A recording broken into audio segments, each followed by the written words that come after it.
Welcome back to the Shadlands, and yes, I'm wearing one of my Shadiversity / Night's Watch outfits. Why am I doing that? Well, because I'm kind of wanting an upgrade on this outfit, and there's a bit of a project that's going to be involved with it, and that is most definitely a Shadlands video.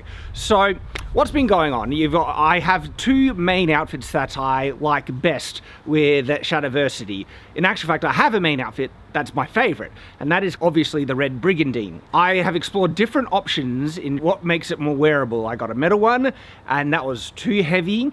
I have a special kind of foam one that you can't eat. It's really hard to tell the difference, and I really do love that one, and that one is a lot more wearable. And so when I'm outside and moving around, I usually wear that. Yet both have a significant problem.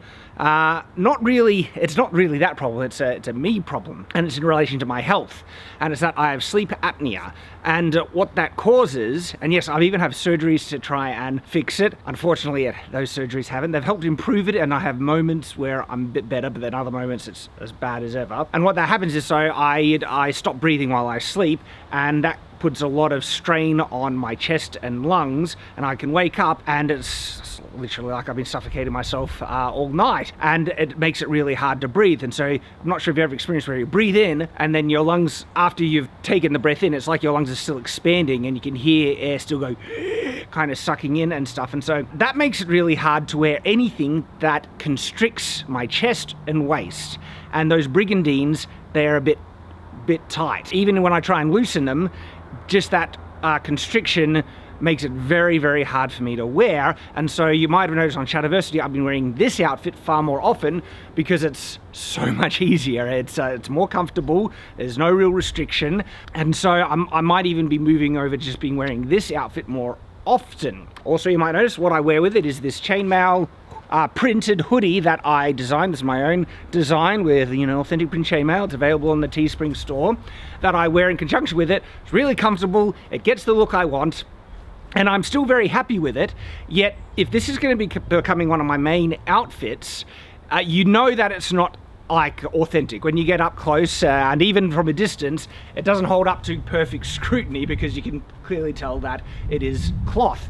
And the thing that really tipped me over the line is that we're looking at going to the big medieval festival here in Australia, which is actually located in Queensland, the Abbey Medieval Festival. We've been there once, we're looking at going again, and with all the walking around that I'm going to be doing there, I won't be able to wear the brigandine. It'll be too constricting and too exhausting, and difficult to transport. Difficult to transport, and I just want to enjoy myself, and so therefore I'm going to be wearing this one. Yeah, it's at a festival, and that's where reenactors are and everything like that, and this is just not going to hold up to scrutiny. And so I've been trying to find light, wearable, more realistic looking chainmail, and I've been looking at plastic ones, and I couldn't find it. I know somewhere they make plastic, but no, couldn't find a good quality plastic one. I don't obviously need a full hallberg and everything, and so alright, I was already umming and ahhing about aluminium, and I kind of bit the bullet,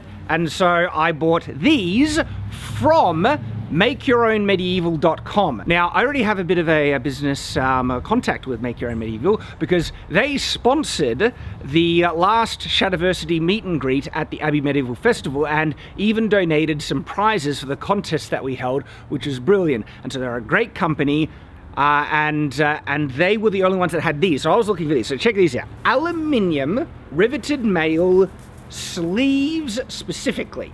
This is exactly what I was looking for. I didn't want a full hallberg because the surcoat hides it, but I wanted something that obviously looks like real mail but was far, far lighter.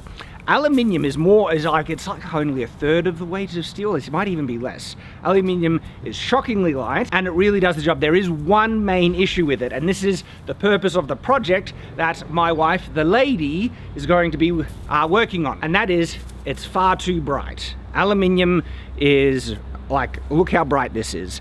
Doesn't actually look like proper steel that might be weathered or worn and everything. My wife is actually going to be painting it, and I've already test worn it, and I'll show you some of the problems. So just taking off the surcoat half, right? I'm gonna obviously have a different undershirt for this, but I can still show it just for the purposes here. A couple of things I really like. This is actually, it's got a wider part here for the elbow. So do you see this part hanging down? So that's the actual wider part for the elbow.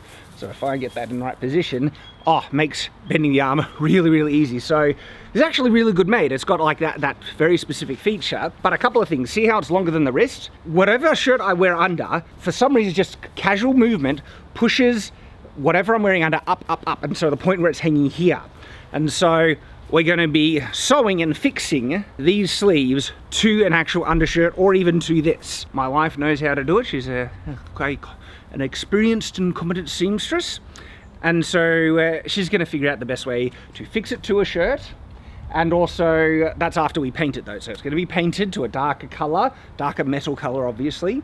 And then get the way to undershirt it, and then what'll happen is that I'll just put the shirt on, have both male sleeves on either arm, and then surcoat over top. And so that is my intro portion done, and I will let the lady take it from here. So here we are.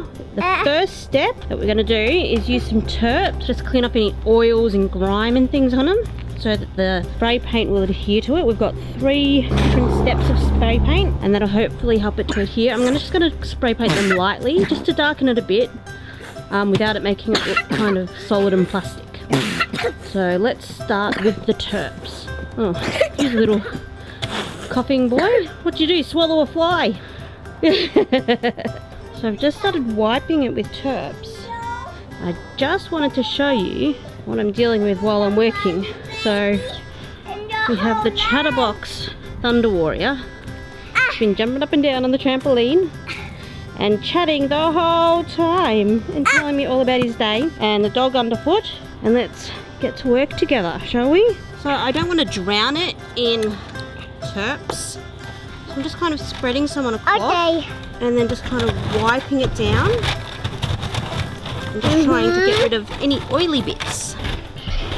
And the cloth is getting a little bit dark, a little bit from the oils, a few little blotchy spots. So next, we're going to be putting this one on, because that's step 1. That smells different. It does smell a bit different. Yeah. Because we've just put the primer on, and it's kind of a grey colour, but we'll wait for this layer to dry. We'll flip it over and give another layer. We'll see what we can manage. Okay, so we've got the first 2 layers down. We've got the Fisherline and the Super Etch Primer. Now we're going to get on the actual hammered metal finish. Yeah. Gonna get that on. But I'm just gonna kind of spray it fairly high up and let it kind of go over lightly, so it's also not all one kind of colour. I just stand up here under Mommy.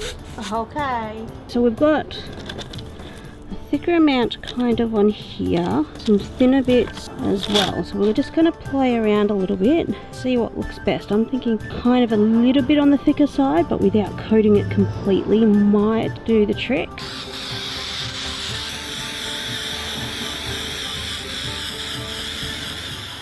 So this is where the lady got up to at this point here, and so we have laced the 2 sleeves together over top of a shirt. We were running into some issues before because these chainmail sleeves are actually a bit longer and they're hanging down, and so we needed to remove an entire row, 5 rows of rings technically. And the other issue we were facing is that this shirt was riding up underneath the chainmail. The chainmail would hang down, pull up, hang down, pull up, and the shirt would be pulled up as a result. So what the lady has done, she has sewn these rings here to hold that in place.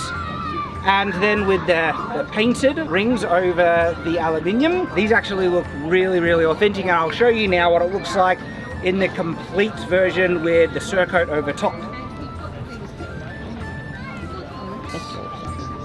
And this is what it looks like in the complete outfit. And if you're wondering where I am, one of the reasons why we wanted to get this done was to complete it just in time for coming here at the Abbey Medieval Festival. And one of the reenactors were kind enough to lend us the tent just to finish off this video and show you what it looks like in its in its complete outfit. And combined with the surcoat and the gloves, the length is just almost perfect because it doesn't bunch up too much over the gloves, but it goes inside to complete the overall look. And she's done an amazing job. She's here with me, she's behind the camera. You want to say hello? Hi. And what an incredible job. I have a new chainmail based outfit. It looks far more authentic, but it's light and breathable, and it looks really authentic. So just another little project here that we have done on the Shadlands as we press forward building our castles and our dreams.